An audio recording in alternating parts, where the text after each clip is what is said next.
Assalamu alaikum. Good afternoon. My name is Saad Alowayyed, and I know this is the last presentation for today. Because of that, I really want to make it short and quick. The target of this presentation is really to have a futuristic look of the future of high-performance computing. Maybe first I will explain of what I mean by high-performance computing. So the aggregated computing power is called with parallel scalability that can be done in the modern research. And there are two generations of computing that they are high-performance computing and the data-intensive genome sequencing. We have multiple tiers of high-performance computing, starting from international to the national, and then the institutional one and the local as the basis. So in the local tier, where we have our workstations there, and that can be in any workstation. And for the institutional level, it's more of on the level of the organization itself. Moving towards the national level, where you have all the high-performance computers on all the, for example, in Saudi Arabia. And lastly, with the international, where, for example, the BRACE, high-performance computing authority for computing in Europe. And there are multiple use cases that we are interested in high-performance computing, including fluid dynamics, fusion, weather, digital twin, and so on and so forth. What is important here is that using these use cases is not the same for just having a use case, but it's more of having, and here we see in this slide, there are multiple number of high-performance computers in the top 500 list, starting from US, China, Germany, and so on and so forth. We have here in Saudi Arabia five high-performance computers ranging from industry, research, government. And this is a look of recent top 500 lists for the high-performance computers. So in rank 23rd, there is Shaheen 3, which is a CPU-based high-performance computer. Also, there is Damam 7 in Aramco, Ghawar, Dwayne. Shaheen 2 is discontinued now, but also Aneza, Macman 2, and Macman 3. And as we notice here, Aramco having 6 supercomputers for exploration and especially for the upstream. So what's the current development of high-performance computing in the kingdom? First is that the idea of HPC grid, which is more of connecting the main HPC provider in the kingdom.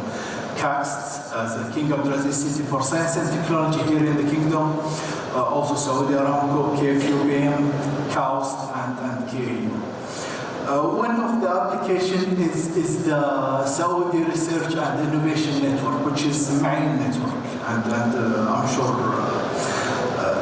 you know it, that it's really connecting the research hubs. It's more than just high-performance computing, but as a part of it is really onto the high-performance computing. And the main network is connecting 28 universities, 31 government libraries, and a number of users. As speaking of the current high-performance computing conferences and the work that's been done, is one of them is the 12th Saudi HPC AI conference that was in Abha a few months ago. And now for the important part of this presentation and the futuristic look of computing, because we believe that if you really catch the future, you will gain a lot of value out of it. Either it's money or increase in performance. So there are two trends. The first trend is the sustainable computing, and I see here in the previous presentations they are talking about a lot about the computing sustainability. But what also is important here in high-performance computing is to support the computing part of sustainability. So by doing the renewable energy, the affordable energy, and doing more of the energy-based simulations.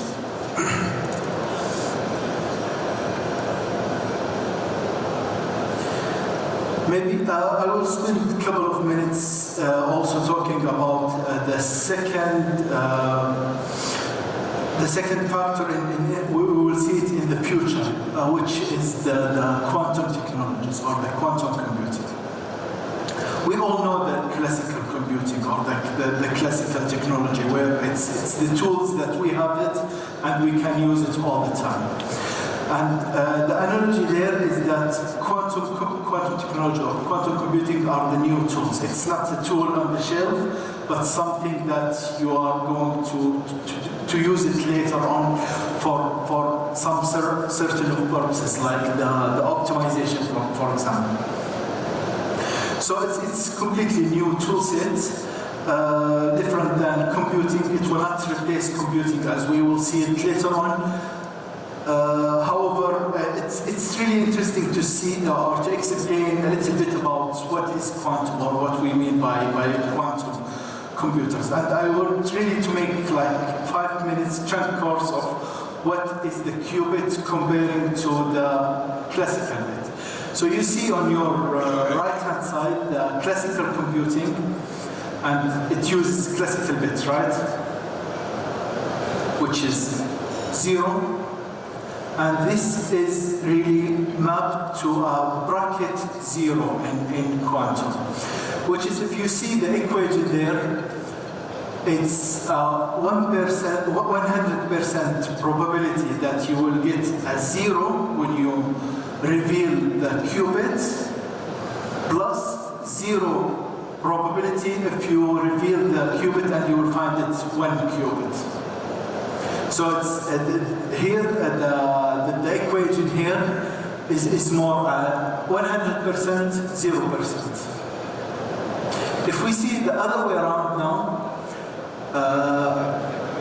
the 1 bit or bit 1, not 0, that means the accuracy is on.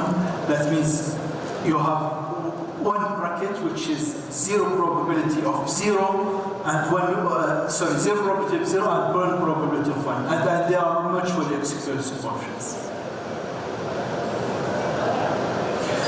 Now, what really makes quantum computers different? Or let's say at least the concept out of it. That you can get superposition status. That means a 0 and 1 at the same time.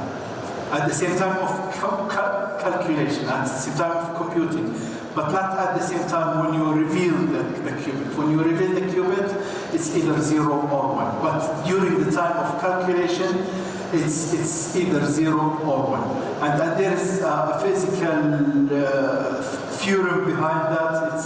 It's not enough one day to explain this.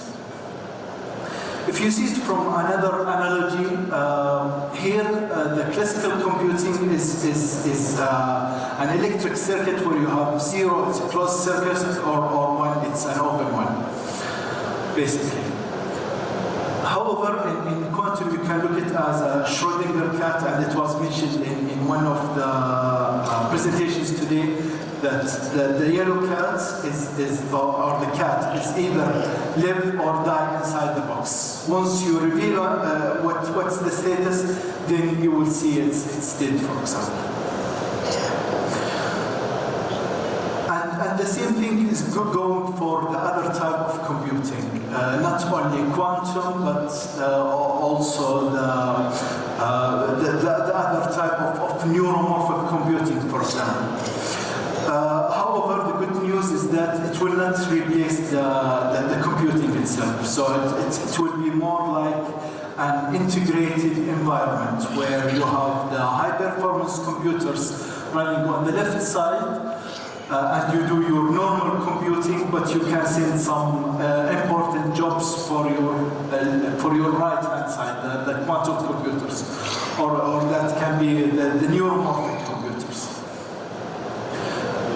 So in conclusion, the computing is really an interesting field to study and to see. The knowledge is building on each other. It's not replacing either or, but it's more of the integration. And with the power of cloud, for example, you can get the software integrator as an easy part out of this. Thank you very much.